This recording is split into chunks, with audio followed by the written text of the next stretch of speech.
کہ ہم نے انسان میں سے ہر ایک کو 2 آنکھیں نہیں دی، ولسانا و شفتین، اور ایک زبان اور 2 ہونٹ نہیں دیے۔ بے شک یہ اللہ کی نعمتیں ہیں۔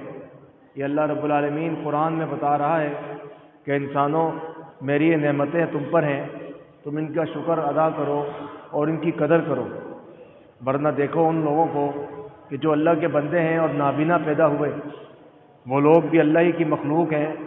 جو لوگ گونگے پیدا ہوئے، وہ لوگ بھی اللہ ہی کی مخلوق ہے۔ جو معذور پیدا ہوئے، لیکن اللہ رب العالمین نے مجھے آپ کو صحت اور تندرست اور توانا بنایا ہے تاکہ ہم اللہ کی اچھی سے اچھی عبادت کر سکیں، اور اللہ کی عبادت کرنا اس کے شکر اور قدر کرنے کی علامت ہے۔ مجھے آپ کو سوچنا چاہیے ہم اپنے رب کی فرما برداری کی کتنی کوششیں کرتے ہیں۔ یہ زبان ایک ایسی چیز ہے جو انسان کو تخت بھی دلاتی ہے اور بخت بھی۔ یہی زبان وہ چیز ہے جو انسان کو جہنم کے گھاٹیوں میں لے کر جائے گی۔ یہی زبان وہ چیز ہے جو انسان کو جنت کی طرف بھی لے کر جا سکتی ہے۔ یہی زبان وہ چیز ہے کہ جس سے انسان بڑے بڑے گناہوں کو کر گزرتا ہے۔ اور اس زبان کے بارے میں اللہ کے نبی صلی اللہ علیہ وسلم نے فرمایا اپنے ایک صحابی معاذ کو کہ معاذ، اسلام کی بنیاد 5 چیزوں پر ہے: نفلی فردی نمازیں، روزہ اور زکوٰۃ اور حج، اور اس کے علاوہ فرمایا اس کا کوہان اسلام کا جو ہے وہ جہاد ہے، اور اس کی 4 دیواری وہ نفلی نمازیں، نفلی روزے، نفلی صدقے، نفلی زکوٰۃ دینا ہے۔ اور فرمایا اللہ کے رسول صلی اللہ علیہ وسلم نے کہ کیا میں ایک ایسی چیز نہ بتاؤں اگر کوئی اس پر عمل کرنے لگ جائے تو یہ تمام چیزیں اس کے لیے آسان ہو جائیں گی۔ آپ علیہ السلام نے زبان کو پکڑا اور فرمایا کف ھذا، اس کو روک کے رکھ۔ اگر تو اس کو روک کر رکھے گا تو ہوگا کیا؟ فرمایا آپ علیہ السلام نے کہ تو تمام سب نیکیوں کی چیزیں کرنے کے لیے تیرے لیے آسانی ہو جائے گی۔ تو اللہ کا فرما بردار ہو جائے گا، تو نمازی ہو جائے گا، تو زکوٰۃ دینے والا ہو جائے گا، تو خیر خواہی کرنے والا ہو جائے گا۔ کب؟ اگر تم نے اپنی زبان کو روک کے رکھ لیا۔ ایک صحابی نے پوچھا اللہ کے رسول سے من نجات، اللہ کے رسول نجات کس میں ہے، کامیابی کس میں ہے؟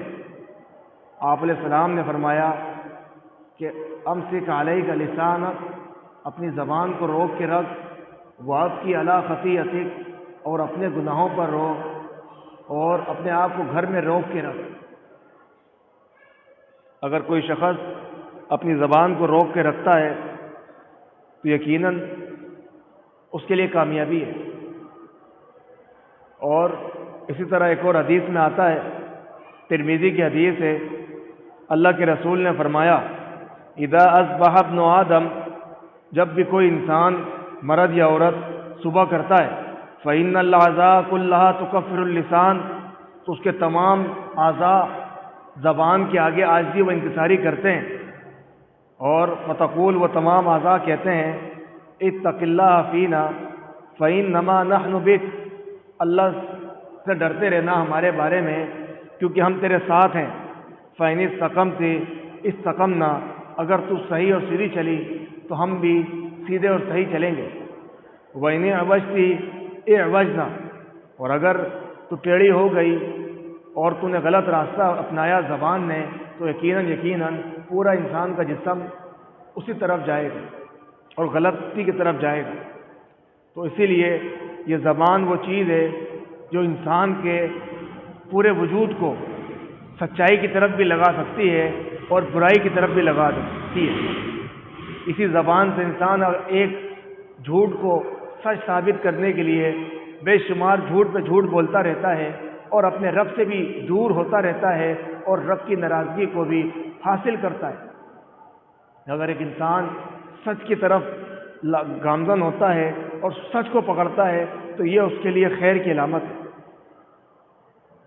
اسی طرح فرمایا آپ علیہ السلام نے ان احدکم لیتکلم بالکلمہ من رضوان اللہ ما یظن ان تبلغ، فرمایا آپ علیہ السلام نے اگر ان احدکم بے شک تم میں سے کوئی ایک وہ بات کرتا ہے، منہ سے کوئی بات کرنا، من رضوان اللہ اللہ کی رضامندگی کی، اور وہ گمان کرتا ہے، تو فرمایا آپ علیہ السلام نے فیکتب اللہ بہا رضوانہ الی یوم یلقاہ، تو اللہ رب العالمین قیامت تک، جب قیامت کے دن ملاقات ہوگی، جب تک اس بندے کے لیے اپنی رضامندگی لکھ دیتے ہیں۔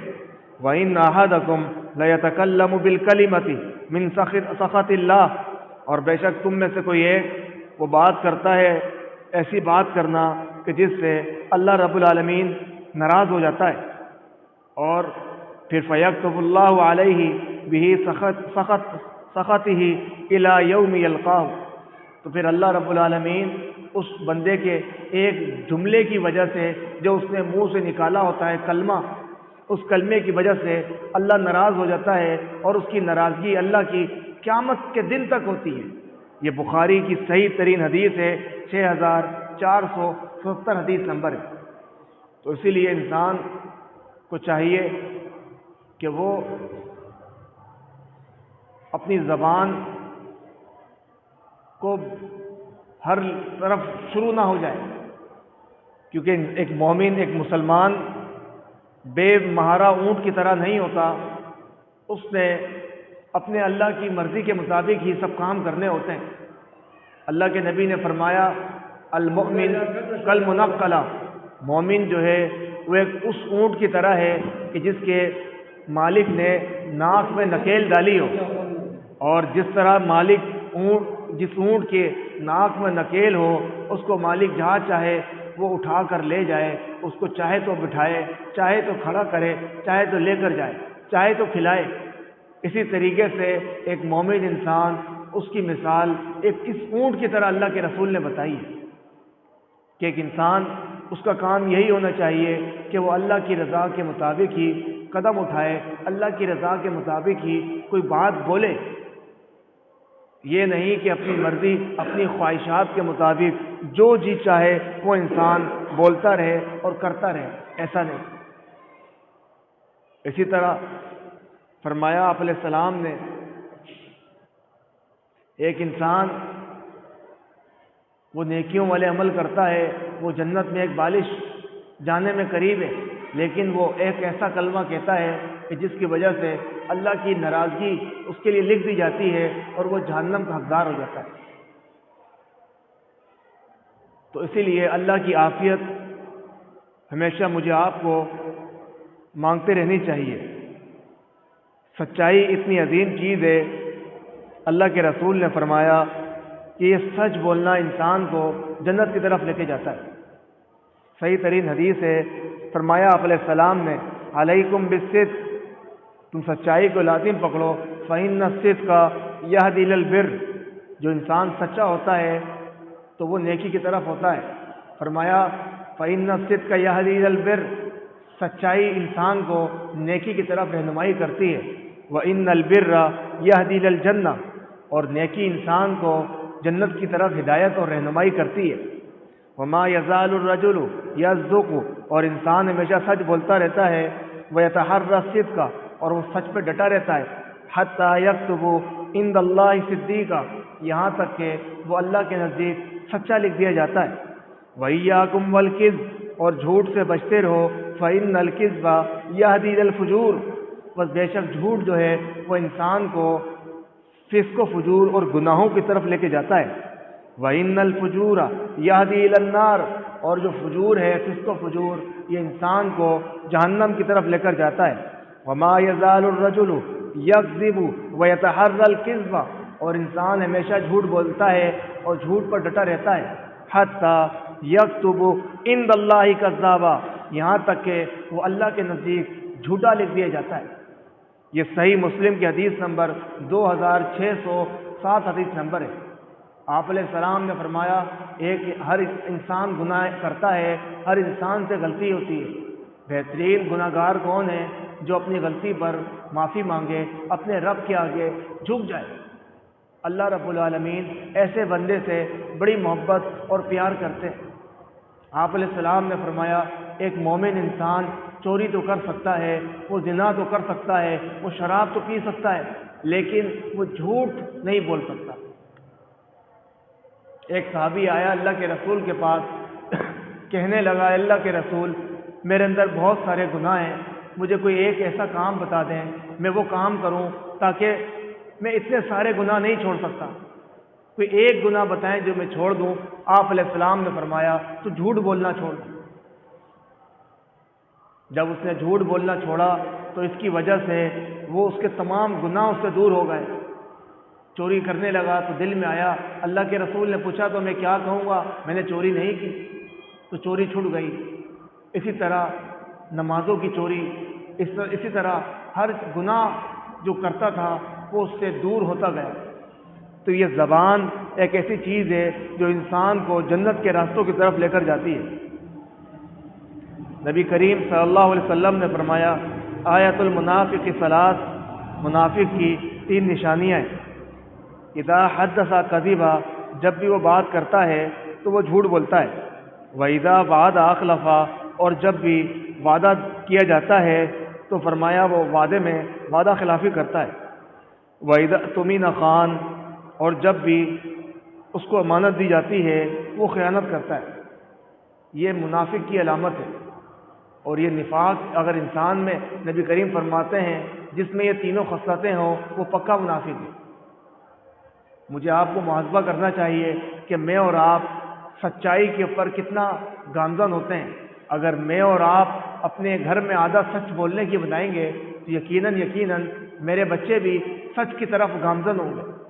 اگر میں گھر کے اندر ہوں، کوئی باہر آتا ہے اور میں اپنے بچوں کو کہتا ہوں کہ میں گھر پر نہیں ہوں، اور بچے کہتے ہیں، تو اس سے ایک تو میں نے اپنے لیے جھوٹ بولا، دوسرا اپنے بچوں کو جھوٹ کی تلقین اور تربیت دی۔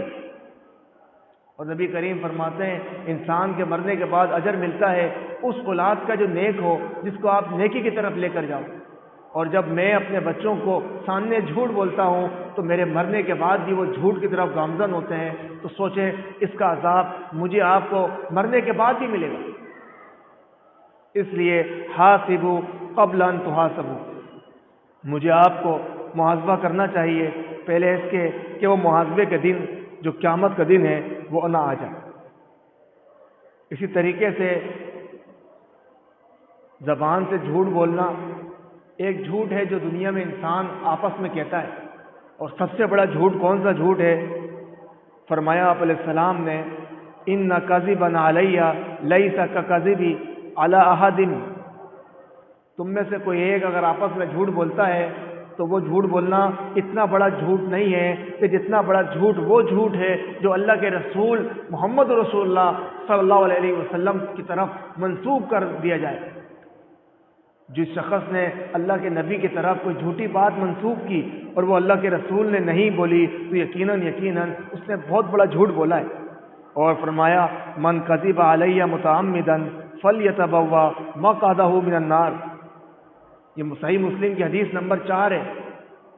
فرمایا جس نے جان بوجھ کر میری طرف ایک بات منسوب کر دی جھوٹی تو وہ کیا سمجھے، فلیتبوا مقعدہ من النار، تو اس نے اپنا ٹھکانہ جہنم میں بنا لیا۔ اسی طرح فرمایا آپ علیہ السلام نے من حدث علی انی بحدیث یرا انہ کذب فهو احد الکاذبین، ابن ماجہ کی حدیث ہے کہ جس شخص نے، اللہ کے نبی فرماتے ہیں، میری طرف کوئی بات جھوٹی منسوب کر دی اور اس کو پتہ ہے یہ جھوٹ ہے تو وہ سب سے بڑے جھوٹوں میں سے ایک جھوٹا ہے۔ تو جس شخص نے اللہ کے نبی کی فرمان نہیں تھا اور وہ کہتا ہے کہ اللہ کے رسول کا فرمان ہے تو وہ بندہ یہ گمان کر لے کہ اس کا ٹھکانہ جنت نہیں جہنم ہے۔ اسی طرح یہی زبان، اس چیز سے ہم قسمیں کھاتے ہیں، کوئی قرآن کی قسم، کوئی کعبے کی قسم، کوئی میری ماں کی قسم، کوئی اپنی اولاد کی قسم کھا رہا ہے۔ اللہ کے رسول نے منع فرمایا ہے ان قسموں کو کھانے سے۔ فرمایا آپ علیہ السلام نے، ابو داؤد کی حدیث نمبر 3248 حدیث نمبر ہے، آپ علیہ السلام فرماتے ہیں لا تحلفوا بآبائکم ولا بأمہاتکم، تم قسمیں نہ کھاؤ اپنے باپوں کی اور اپنی ماؤں کی، ولا بالانداد، اور نہ کسی غیر اللہ کی، کسی اور کی کھانا بھی شریک کے سمجھ لیں. اور فرمایا ولا تحلفوا الا باللہ، اور نہ ہی تم قسم کھاؤ سوائے اللہ کی. اور فرمایا ولا تحلفوا باللہ عز وجل الا وانتم صادقون، اور اللہ کی قسم کب کھاؤ؟ جب تم سچے ہو. اگر ایک انسان سچا ہے اور مجبوری میں ہے تو وہ اللہ کی قسم کھا سکتا ہے. اس طرح ایک اور حدیث میں آتا ہے، فرمایا آپ علیہ السلام نے من کان حالفا فلیحلف باللہ او لیصمت، جو شخص قسم کھانا چاہتا ہے تو اس کو چاہیے کہ وہ اللہ کی قسم کھائے یا پھر وہ خاموش ہو. اسی طریقے سے اسی زبان سے انسان جھوٹی گواہی دیتا ہے. اللہ کے نبی صلی اللہ علیہ وسلم نے فرمایا، ابو بکرہ رضی اللہ تعالیٰ عنہ راوی ہے، بخاری کی حدیث ہے اور مسلم کی. نبی کریم نے فرمایا الا انبئکم باکبر الکبائر، کیا میں تمہیں خبر نہ دوں سب سے بڑے کبیرہ سے کبیرہ گناہوں کی؟ آپ علیہ السلام نے ایک دفعہ کہا، صحابہ نے کہا یا رسول اللہ کیوں نہیں؟ آپ علیہ السلام نے پھر فرمایا کیا میں خبر نہ دوں تمہیں سب سے بڑے گناہوں کی؟ صحابہ نے پوچھا اللہ کے رسول کیوں نہیں؟ آپ علیہ السلام نے تیسری بار بھی پوچھا کیا میں تمہیں خبر نہ دوں سب سے بڑے کبیرہ سے کبیرہ گناہوں کی؟ صحابہ نے پوچھا اللہ کے رسول بتائیے. آپ علیہ السلام فرماتے ہیں الاشراک باللہ، اللہ کے ساتھ کسی کو شریک ٹھہرانا، اللہ کے علاوہ کسی اور سے مدد مانگنا، اللہ کے علاوہ کسی اور کو مشکل کشا حاجت روا سمجھنا، یہ بڑے کبیرہ گناہوں میں سے گناہ ہیں. اور فرمایا وعقوق الوالدین، اور والدین کی نافرمانی کرنا یہ کبیرہ سے کبیرہ گناہ ہے. آپ علیہ السلام کے بارے میں صحابی ابو بکرہ کہتے ہیں کہ اللہ کے رسول ٹیک لگا کر بیٹھے ہوئے تھے، آپ اٹھے ٹیک ہٹا کر آپ نے فرمایا الا وقول الزور وشہادۃ الزور، خبردار جھوٹی بات کہنا اور جھوٹی گواہی دینا. خبردار جھوٹی بات کہنا اور جھوٹی گواہی دینا یہ بھی کبیرہ گناہوں میں سے گناہ ہیں. اور نبی کریم نے بار بار دہراتے رہے. ابو بکرہ فرماتے ہیں اللہ کے رسول نے یہ لفظ اتنی بار دہرائے کہ ہم سوچنے لگے کاش اللہ کے رسول خاموش ہو جائے. مطلب کہ بے شمار مرتبہ اللہ کے رسول نے یہ لفظ کہے. کیوں کہے؟ کیونکہ یہ سب سے بڑے گناہوں میں سے گناہ ہے. اور یہ وہ گناہ ہے کہ جس کو انسان میں اور آپ اہمیت نہیں دیتے. جھوٹ بولنا، جھوٹی گواہی دینا، یہ انسان کے عملوں کو تباہ و برباد کر دیتا ہے. اسی طرح لوگوں کو ہنسانے کے لیے جھوٹ بولنا یہ بھی ہلاکت اور تباہی کی علامت ہے. ابو داؤد کی حدیث نمبر 4990 حدیث نمبر ہے. اللہ کے رسول صلی اللہ علیہ وسلم نے فرمایا ویل للذی یحدث بالحدیث، ہلاکت ہے اس شخص کے لیے جو کس سے بات کرتا ہے، بات کرنا لیضحک بہ القوم فیکذب ویل لہ. فرمایا آپ علیہ السلام نے ہلاکت ہے اس شخص کے لیے جو بات کرتا ہے، بات کرنا تاکہ لوگ اس کی بات سن کر ہنسیں، اور وہ جھوٹ بول رہا ہے اور جھوٹی باتیں کرتا ہے تو ہلاکت ہے اس کے لیے اور ہلاکت ہے اس کے لیے.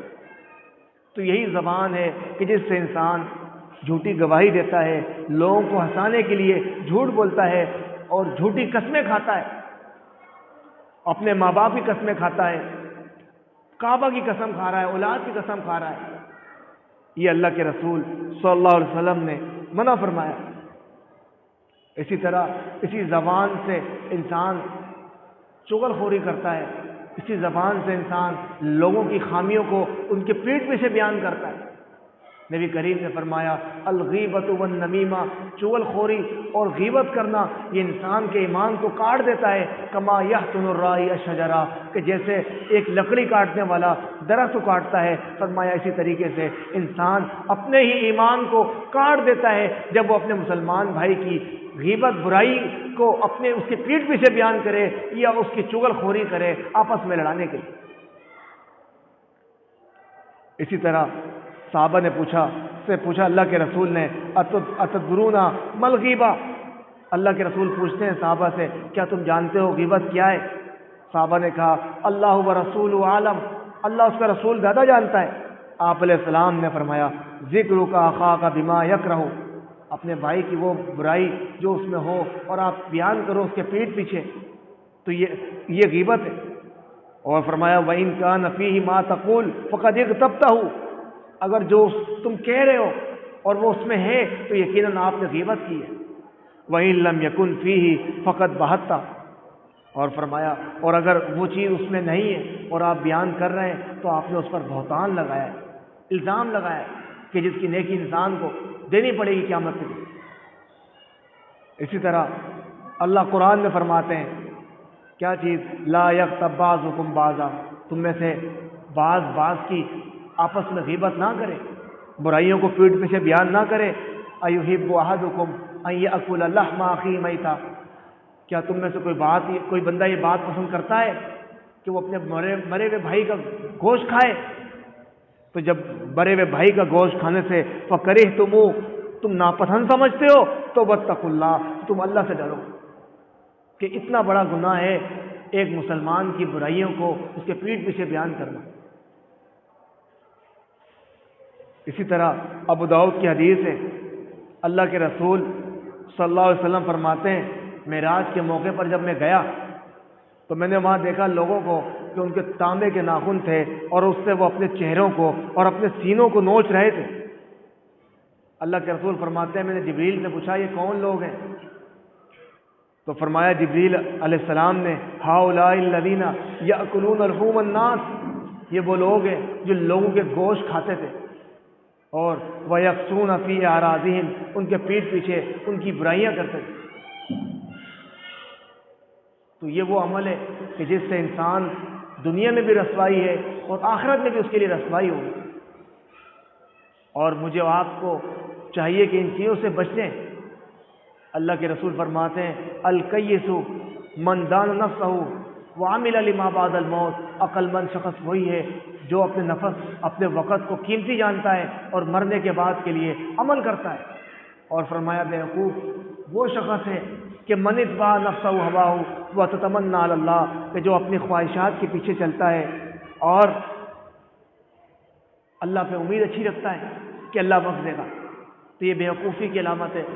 عقل مند وہی ہے کہ جو فجر کے لیے نماز پڑھتا ہے، نہ کہ وہ یہ امید رکھے کہ میرے رب میری ماں سے زیادہ پیار کرتا ہے، یقیناً وہ بخش دے گا۔ ہم توحید والے کہیں نہ کہیں سے بخش دی جائیں گے، جنت تمہارا ٹھکانہ ہی ہے۔ تو میرے بھائی دوستو، ان خوابی غفلتوں سے مجھے آپ کو باہر آنا چاہیے۔ اس طرح ایک دو باتیں کر کے اپنے موضوع کو ختم کرتا ہوں۔ آپ علیہ الصلوۃ والسلام نے فرمایا، ابو داؤد کی حدیث ہے، 4880 حدیث نمبر ہے، فرمایا آپ علیہ السلام نے یا معاشر، اے جماعت مسلمانوں کی، من آمن بلسانہ ولم يدخل الایمان قلبہ، جو تم میں سے ایمان لے آیا اپنی زبان سے، اسلام لے آیا ہے اور ایمان اس کے دل میں بھی داخل نہیں ہوا، لا تغتاب المسلمین، یہ بڑی اہمیت کی حدیث ہے، غور کریں، بڑی اہم حدیث ہے۔ اگر میں آپ اس کو سمجھ لیں تو میرے اور آپ کے معاشرے میں بگاڑ ختم ہو، ہم آپس میں محبت کرنے لگ جائیں۔ فرمایا آپ علیہ السلام نے یا معاشر، اے جماعت مسلمانوں کی، من آمن بلسانہ، جو اپنی زبان سے ایمان لے آیا، ولم يدخل الایمان قلبہ، اور ایمان ابھی اس کے دل میں داخل نہیں ہوا، لا تغتاب المسلمین، تم مسلمانوں کی غیبتیں نہیں کرو، ان کی برائیوں کو ان کے پیٹھ پیچھے بیان نہ کرو، ولا تتبعوا عوراتہم، اور ان کی برائیوں کے پیچھے نہ پڑو، فإنہ من اتبع عوراتہم، جو شخص کسی مسلمان کسی بھائی کی برائیوں کے پیچھے پڑتا ہے، اس کے عیبوں کو ٹٹولنے کی جاسوسی کرتا ہے، فرمایا یتبع اللہ عز وجل عورتہ، تو اللہ رب العالمین اس کے عیبوں کے پیچھے پڑ جاتا ہے، اللہ اس کی جاسوسی کرتا ہے۔ اور فرمایا ومن یتبع اللہ عورتہ یفضحہ فی بیتہ، یہ ابو داؤد کی حدیث نمبر 4880 حدیث نمبر ہے۔ فرمایا اور جس کے عیبوں کے پیچھے اللہ پڑ جائے، اللہ اس کو رسوا کر دیتا ہے، چاہے وہ اپنے گھر کے اندر گھس کے نہ بیٹھا ہو۔ اینما تکونوا یدرککم الموت ولو کنتم فی بروج مشیدہ، یہ اللہ قرآن میں فرماتا ہے کیا چیز، اینما تکونوا، تم کہیں جہاں کہیں بھی ہو تمہیں موت نے آنا ہے، ولو کنتم فی بروج مشیدہ، اگر تم گھر کے درمیان کی زمین میں ایک تہخانہ بنا کے اس میں بھی چھپ جاؤ، تمہیں موت نے وہاں پر بھی آنا ہے۔ تو وہ اللہ رب العالمین جو میرے آپ کو جس نے پیدا کیا ہے اور جس نے حکم دیا ہے کہ میں اور آپ اس کی فرما برداری کریں، میرا آپ کا کام ہے کہ ہم اس کی عبادت کرنے کی کوشش کریں اور اپنی اصلاح کریں، اپنے مسلمان بھائی کی اصلاح کریں۔ اسلام سلامتی کا مذہب ہے، اسلام امن کا مذہب ہے، اسلام خیر خواہی کا مذہب ہے، اسلام ہر ایک کے احترام سکھاتا ہے۔ آخری بات کر کے اپنے موضوع ختم کر دوں۔ دیکھیں اللہ رب العالمین نے قرآن میں کہا، سوچیں اس کے اندر کتنی درس ہیں۔ اللہ فرماتے ہیں قرآن میں وَلَا تَسُبُّوا الَّذِينَ يَدْعُونَ مِن دُونِ اللَّهِ وَلَا تَسُبُّوا الَّذِينَ يَدْعُونَ مِن دُونِ اللَّهِ۔ اللہ فرما رہا ہے نہیں گالی دو ان لوگوں کو، ان جو اللہ کے علاوہ دوسروں کو جنہوں نے رب بنایا ہے، ان کے ربوں کو گالی نہیں دو، ان کے جھوٹے ربوں کو، خداؤں کو گالی نہ دو۔ فَيَسُبُّ اللَّهَ عَدْوًا بِغَيْرِ عِلْمٍ، اگر تم نے ان کے خداؤں کو، قبر والوں کو گالیاں دینے شروع کر دی تو وہ لوگ اس کے بدلے میں تمہارے جو رب ہے، جو ان کا بھی رب ہے، وہ اس کو بھی گالیاں دیں گے۔ کہنے والے کہتے ہیں کہ دیکھو بھائی مزار پہ دھماکہ ہو گیا، اگر مزار کے بابا نے نہیں بچایا تو بیت اللہ میں بھی دیکھو دھماکہ ہوا، تمہارے رب نے نہیں بچایا۔ یہ کہنے والا کون ہے؟ کوئی ہندو، عیسائی، یہودی نہیں، یہ مسلمان ہے۔ تو میرے بھائیو دوستو، اللہ سے دعا ہے جو میں نے کہا اللہ مجھے آپ کو اس پر عمل کرنے والا بنا دے، اللہ مجھے آپ کو پکا سچا مسلمان بنا دے، اللہ مجھے آپ کو پکا سچا نمازی بنا دے، اللہ مجھے آپ کو سچ بولنے کی توفیق عطا فرما، جھوٹ سے بچنے کی توفیق عطا فرما۔ سبحان ربک رب العزت عما یصفون والسلام علی المرسلین والحمد للہ رب العالمین۔